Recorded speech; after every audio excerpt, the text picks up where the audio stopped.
بسم اللہ الرحمن الرحیم۔ معزز سامعین اور دیکھنے والوں کو السلام علیکم۔ آج کا ہمارا موضوع ہے شوہر کے انتخاب کا حق۔ جب لڑکیاں نسل حقائق کو پہنچ جائیں تو ان کے لیے دودھالی رشتہ دار زیادہ حق رکھتے ہیں۔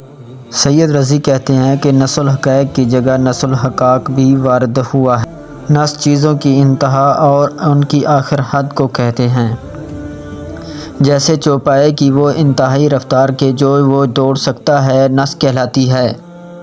اور یوں ہی ناسیسۃ الرجال عن الامر اس موقع پر کہا جائے گا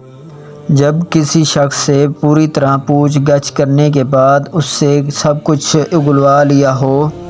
تو حضرت علیہ السلام نے نسل حقاق سے حد کمال تک پہنچنا مراد لیا ہے، چنانچہ کہ جو بچپن کی حد آخر اور وہ زمانہ ہوتا ہے کہ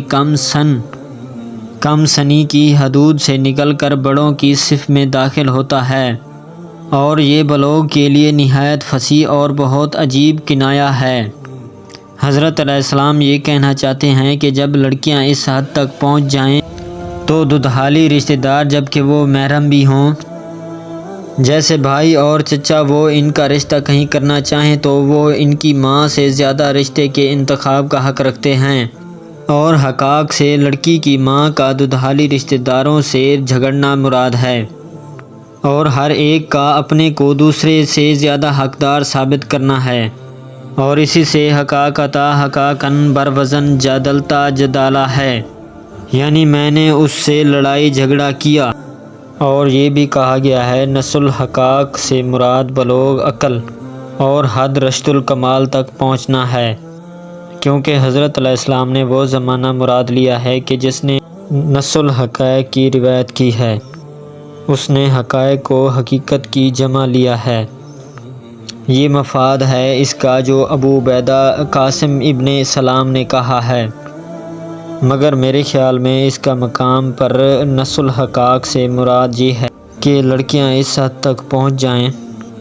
کہ جس میں ان کے لیے عقد اور اپنے حقوق کا خود استعمال جائز ہوتا ہے۔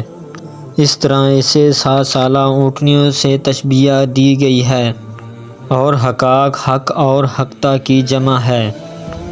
یہ اس اونٹنی اور اونٹ کو کہتے ہیں جو 3 سال ختم کرنے کے بعد چوتھے سال میں داخل ہو، اور اونٹ اس عمر میں سواری اور تیز دوڑنے کے قابل ہو جاتے ہیں،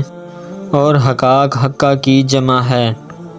اس بنا پر دونوں روایتوں کے ایک ہی معنی ہوں گے، اور یہ معنی جو ہم نے بیان کیے ہیں،